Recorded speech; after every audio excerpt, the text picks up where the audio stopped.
Hello, it's Noir Vortex, and today I wanted to do a video where I talk about some of my electronic music.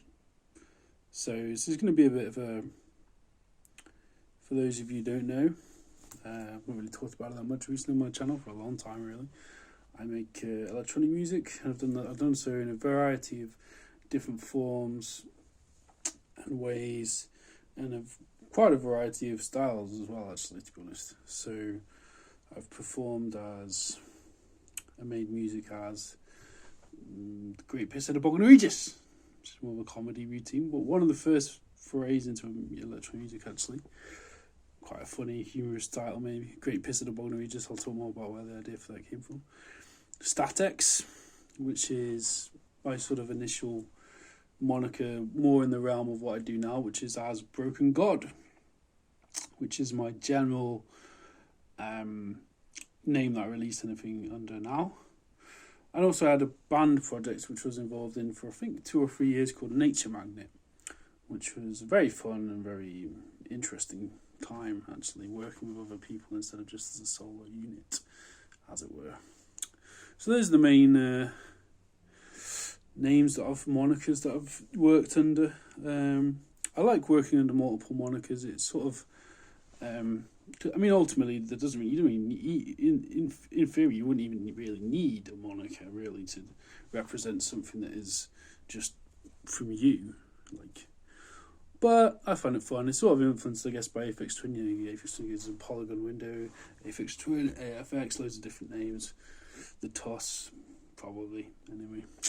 But yeah, so before it's just how this vlog will be is I'll talk about each project. I mean, I've made a lot of albums over the years. I think about 18 or 20, so an EP. So I'll just talk about the main ones and discuss some of the formal elements, as well as what was going on in my head when I made them. So let's start at the beginning, really. So I started making music with a software, actually just like, I mean, I was very much a computer nerd. I don't know if you can guess that, from when I was a teenager. So I was very into like scripting, coding, and messing around on computers and computer games, of course. And eventually, I think around about the age of 17, I downloaded a freeware synthesizer called Vaz, which is a very basic synthesizer. And basically what I started doing was just improvising on the fly, twiddling knobs in the software, and it had a function to press record. So I could record some of these experiments. Another time I was also listening to a lot more experimental music. This is about the time I started to get into Aphex.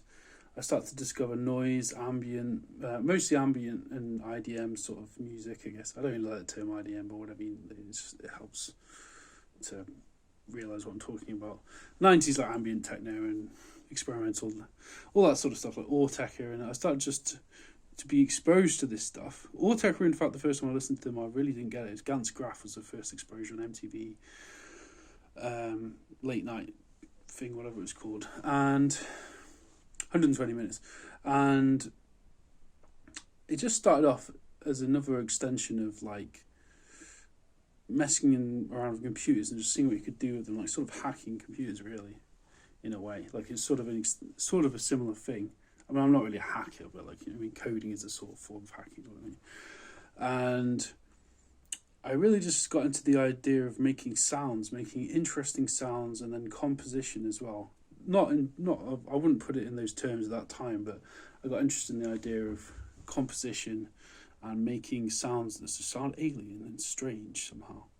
So the first album I ever produced was called 8 Nursery Rhymes for Serial Killers. It was also I was quite into metal as well, so it was quite edgelordy, my first material. My name was Great Pisshead of Bogner Regis, which I thought was just a funny, hilarious title. I even created a website which had a whole backstory about how this was an alter ego, actually, to be honest. So the Great Pisshead of Bogner Regis was this alter ego I created, a sort of pagan, like almost perverted pagan 50-something-year-old guy who would get, and the way that I said that I produced the music was by I was very macabre minded at the time, but basically the way I was producing instruments, this whole story I made about it was that this guy, me, actually, who was making music on vast freeware synths, was they basically hooked up animals to machines. Also, there's a machine he had called a Lesophile, which is that was obviously sexual frustration touching him. It was like two women scissoring with like instruments connected to him. I just had this whole madcap idea of creating this project, which was completely invented and just absolute, in a word, absolute bollocks, just completely madcap. I was a big lover of Japanese films as well. I was starting to really get into like Tetsuo Iron Man and all that sort of thing, which had that sort of cyberpunk feeling to it. So it just felt like a funny sort of joke to do this whole story around it. So yeah, like I said, it's very extreme music. It's very soundscapey in places. The opening track, which I'll play a bit of now, has a very spatial soundtracky feel. A lot of sample based heavy. So there's samples from documentaries, samples from. It's very sample heavy too.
So like I said, the actual process for producing the songs was to use this Vaz thing, and then edit the songs afterwards with Fruity Loops Studio. So how I'd actually made it, I'd just improvise a bunch of patterns on the synthesizer, the Vaz synthesizer, which was just a freeware synth basically, and then I'd edit that, pitch it down. I got used to more using FL Studio, which I think I had a legit copy of or a cracked copy of. I don't know. Please don't sue me. I've got it. I pay for it now.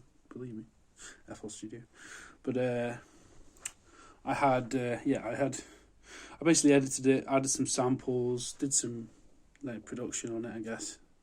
I don't really know much about mastering and all that, I mean, a lot of it's intuitive for me anyway. But I made 8 nursery rhymes for serial killers, which is a bit of a journey. I still actually enjoy it. It's a dark psychedelic noise album, really, basically. So that's one area where my musical interest expressed itself. The other was Statex. So Statex was more me aping sort of conventions which Aphex Twin had established with a lot of his work. And a lot of my early work is basically just repeating motifs and patterns from Aphex Twin. Pretty much, like, I hold my hands up, I was massively inspired by Aphex Twin. So a lot of strings, pads, ambient pads, some sort of like skittery experimental drum loops, I guess. There's one track I'll play now, Raindrop Parade.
This is quite nice, actually. I mean, I got into buying Future Music magazine quite a lot, which is a magazine in the UK which basically covers electronic music production.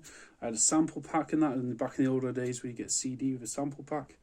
And I got this drum loop which I really liked, and just basically cut it up and sliced it in FL Studio, reversed it. There's lots of what I thought was clever stuff. Wasn't really that clever, but it sort of works. I mean, it's like a sort of ambient drum and bass track with a sort of nice melodic loop.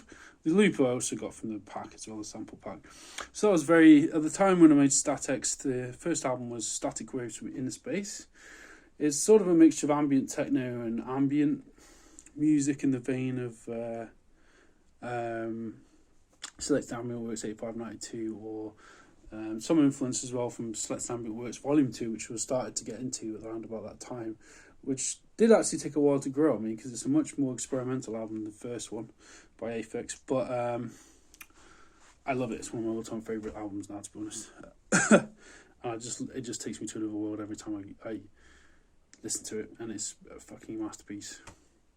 But yeah, so that was heavily influenced by that.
a little bit of a period where I didn't really do much for a few years. I think 2 maybe, when I was just doing other things like working and trying to university, blah blah blah, making art as well. I got really into painting.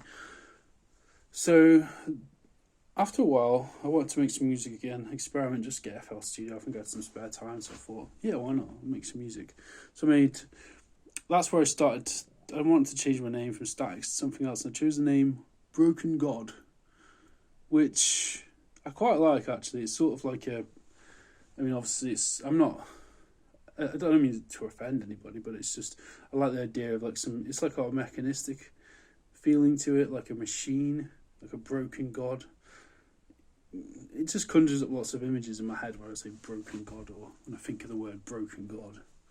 So, and initially, it's very BrokenGod project was very different from what it is today, which has evolved and changed a lot over the years. It's changed a lot, actually, over the time I've done it. So the first thing I did for that was, what was it called? It was very sample heavy. I was using Audacity, using very basic software, and it's very experimental. And it was mostly focusing on my voice, using my voice as an instrument, and also just creating noise music with it, basically.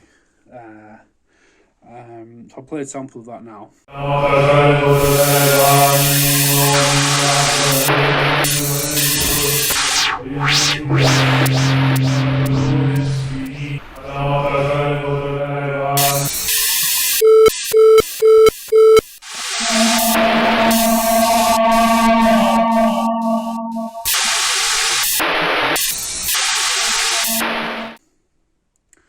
But it was very extremely, it was extremely experimental, and basically just me sort of searching for some sort of sound or some sort of interest. So again, I waited a little bit of time. I got FL Studio again installed on my computer, and I produced my first EP. It's BrokenGod, my first proper EP, which is Error Prone, which I'm still pretty happy with today. It's got a sort of nice dark overtone. It sort of established the sound for a long time, actually, for BrokenGod, which is basically dark, atmospheric, certainly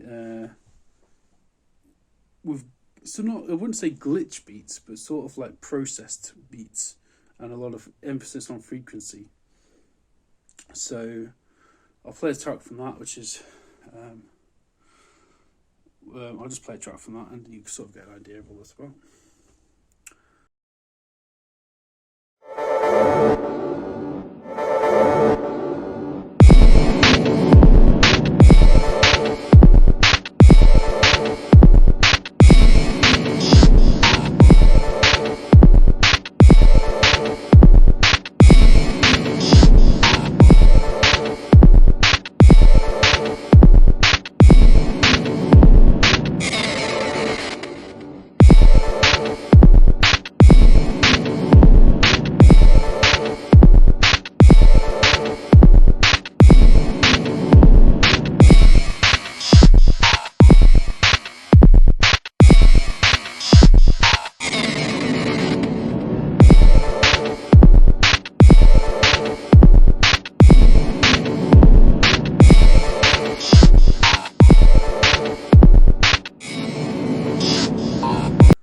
And then in terms of like the continuation of the BrokenGod project, I did a lot of it, tinkering and stuff. The next thing I guess I'll talk about a little bit is NatureMagnet. So basically, I was at this place called Electroacoustic House for a few years. It was like an artist studio, artist cooperative, really great place. And we had some event, and there's this guy there called Ben, who is a musician. He's a drummer. He makes electronic music of his own, Bijen. Check it out. I'll try and post a link or something. But he is a very good drummer. So he's an accomplished drummer. There's a drum kit there. I had my laptop. I think I've been doing some musical stuff live before.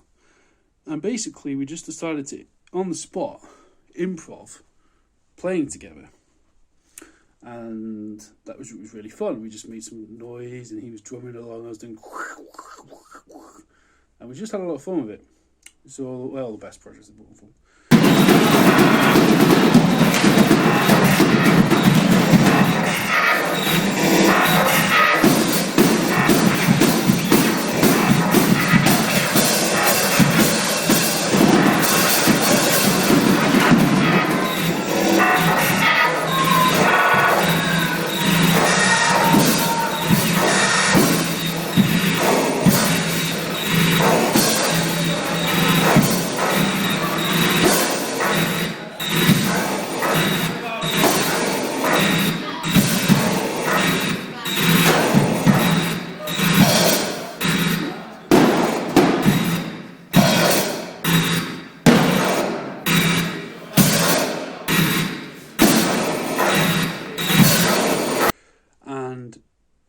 So basically, I'll talk quite a little bit about the history of NatureMagnet because I think it's quite an interesting thing to cover, and I already covered it much before. So we decided let's do a gig, to be more of a planned thing, and start swapping sounds of each other. So we did a gig at the Electric Pitch House as well. It's the footage of which has got 10k views actually. It's got quite a lot of views for the VJ version of it with the visuals. I produced some visuals, so visuals became a very important part of our live performances. And basically, I'll show a clip from it here.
This is like very much an industrial sound with noise elements, drone elements, a bit of ambient, a little bit of everything really. So a lot of cross-pollination of sound ideas, and it was fundamentally improv. So that first gig, there are patches that I was working from. So I was using a software called Audio Mulch at this point, which is like a sort of patching software. Funny story actually, true, for this first gig, I was going to use my laptop, and then my laptop promptly died on me, so I had to quickly set up a desktop PC, which is why I'm using a desktop PC. I wasn't planning on doing that. So it was a bit of a nightmare to set up before, but yeah, NatureMagnet essentially was went through a few different forms as well, which I'll talk about in a bit, but NatureMagnet was pretty much a big light bulb moment for me. Like, it was really interesting because it wasn't my first experience performing live. I'd performed live as BrokenGod once before, but it really got me into a zone of collaborating with other musicians and also being able to vibe off other people's what they're doing, and also having the band experience, which is a very unique experience as a music producer, I guess. So yeah, that was great. We produced some EPs that we never really produced a proper polished record though, because there was an analog element to our music. It wasn't purely electronic. We would have had to get a recording studio. We did do a bit. We did some practicing in recording studios, and we never really properly got anything down and recorded. There are demos floating out there, of which I'll share links with below. So we did a demo. We did an album called Babylon Future, but it wasn't really proper because that was more just me doing the audio match patches and performing them live without them. So it wasn't really a proper thing. We do have a demo though called Babylon Future, I think. I can't remember exactly what it's called, but it's out there and it has some live recordings which are a bit rough, but most of the actual good places to see our music is on YouTube. So the best thing probably is the VJ set we did. It's all the video, and basically it's about 50 minutes long, I think, and it's very good. I think it's polished. It's nice. It's not polished actually. That's the wrong word. It's just very experimental, but also not. I mean, that word experimental always has connotations. It's very sort of informed by like industrial and the original industrial, like Frog and Gristle and Cabaret Voltaire, and it's, we sort of were a band in that spirit who like to create artistic, interesting, challenging sounds and music. That was our whole thing. I'll go on to the next.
So basically, Becca Smith joined, who's an artist in her own right and also a guitarist.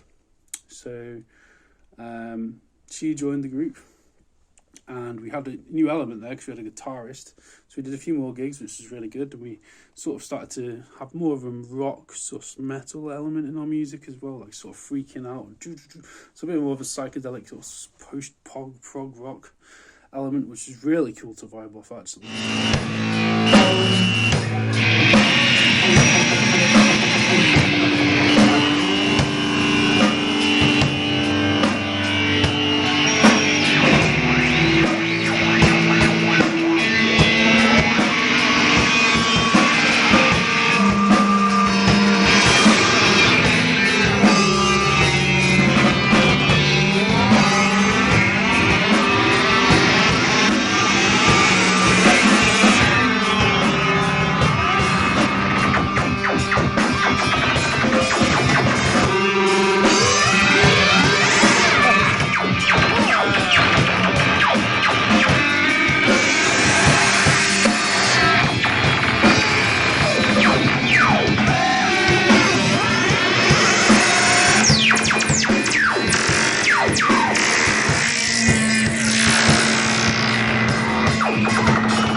Rebecca and Matt Nin, who's also a very good producer in his own right, Pumps, and so check out Pumps if you can. And we also collaborated on a project, Acid Techno project called BB Acid DC for a while, and yeah, it was a great time. We did eventually break up, just the usual nonsense really, in a lot of ways, to be honest. We just sort of, well, we're still friends now. I mean, we're not like on bad terms or anything, but life got too busy, we got involved in our own things, and I moved down to London, so it's a bit more difficult that became then to maintain it.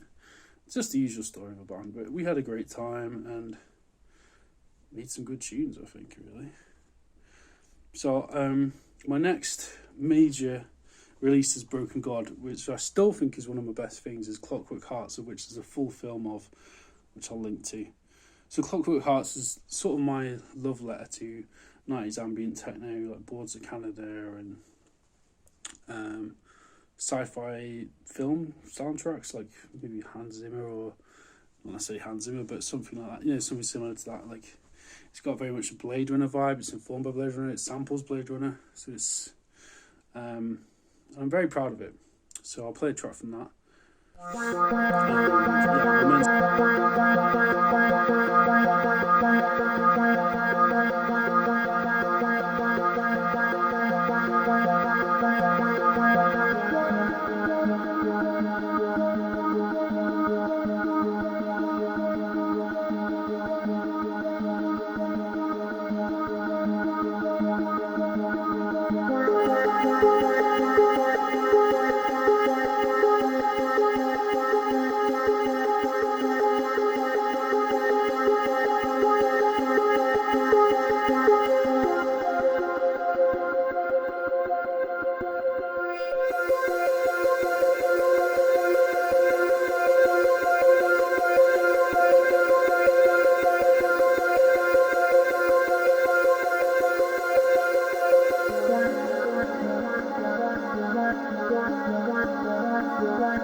Proud of this piece of work. I think it's genuinely pretty good.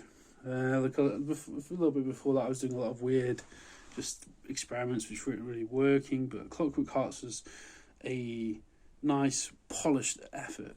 I think I did something slightly before that called The Impossible Dream, which has some nice moments, but is a bit more bitty and a little bit less developed. So I won't talk about.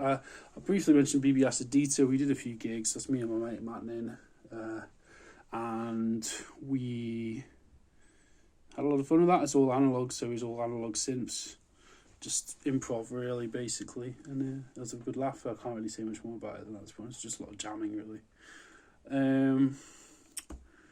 So the latest chapter in BrokenGod is I've been doing a few gigs around London for the last, not that recently, but I did some of just under 2 years ago.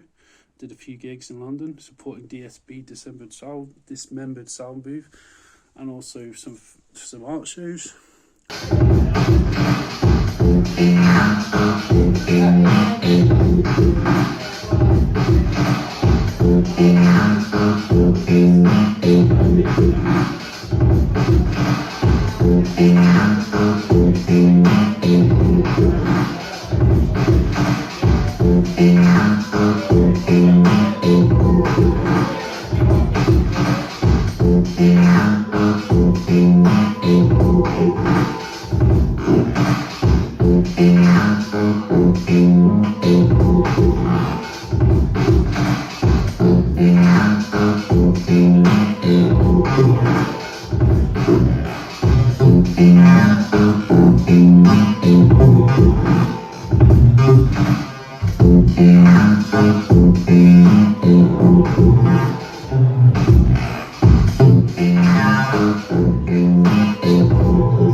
Two or three. So I've been performing live. I'm translating my music into live format with Audio Mulch. I use a MIDI controller and Audio Mulch software just to tweak things live, as it were. It's a really interesting process. My last album was called ZX 2020, which has got a few views actually. I'm quite happy with it. It's very process-driven electronica. So it's extremely, I mean, the whole sort of concept of the album, which I'll play a little track from now, is that it's like a computer malfunction. It's all to do with the year 2020 as well, obviously, and how the pandemic was affecting everyone. I did it during lockdown, so it was one of my lockdown projects, basically, and it was somewhat inspired by this whole pandemic we went through, and not just that. I mean, there's more going on than that in my head, I guess, but that's sort of what informed it. It's very intense palette wise, with some playfulness, I think, and some of the synths and like drum loops and the way they're arranged and everything. And that's been what I've been playing live for the last.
Tracks from that set produced in Audio Mulch.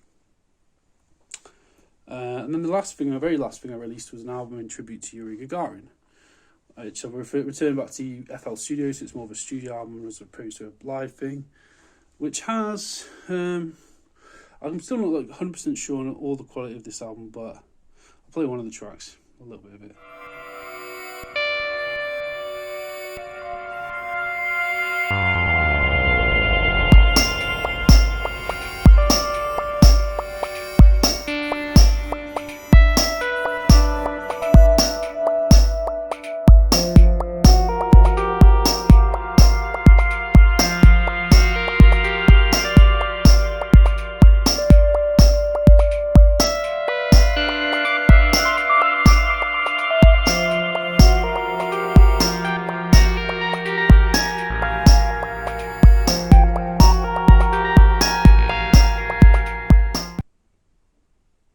has much more of a sort of melancholic space drone ambient feeling against symphonic synthesizers. Okay, so anyway, I think I'll leave it at that.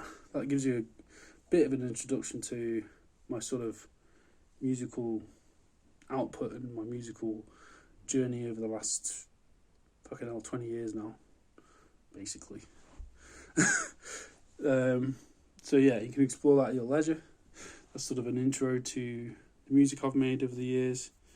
I've got Bandcamp, you can check that out. SoundCloud's got a bunch of things. Like, I'm not that organised sometimes, so but you can find all my albums on Bandcamp at least. And also, there are some interviews I've done which go more in depth into the specifics of things, if you like, which I can link to below.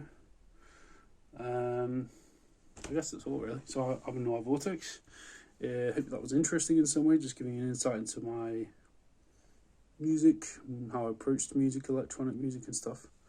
And yeah, have a good one.